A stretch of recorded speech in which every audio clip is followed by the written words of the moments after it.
Magandang umaga, ngayon po ay araw ng Huwebes, January 4, 2024. Update po muli sa lagay ng panahon.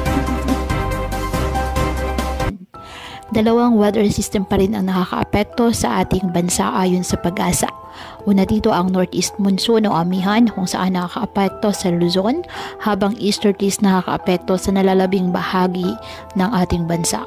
Samantala, wala naman tayong bagyo o low pressure area na minomonitor sa loob ng ating PAR na maaaring makaapekto sa lagay ng panahon.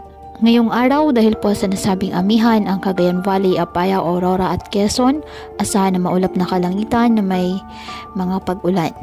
Posible ang mga pagbaha or landslide, lalo na kapag moderate to at times heavy rains. Habang sa Metro Manila at sa nalalabing bahagi pa ng Luzon, bahagi ang maulap hanggang sa maulap na kalangitan with isolated light rains.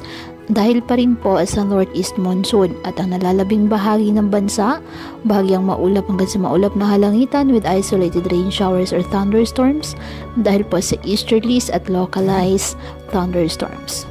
Kaya patuloy po na pinag-iingat ang ating mga kababayan sa banta ng mga pagbaha at pag-uho ng lupa at ugaliin na magdala palagi ng payong o kahit anumang panangga sa ulan sa tuwing lalabas ng ating mga tahanan. At yan po muna ang update sa lagay ng panahon ngayong araw. Muli patuloy po tayo na mag-ingat at palaging tandaan, God loves you. Stay safe and God bless.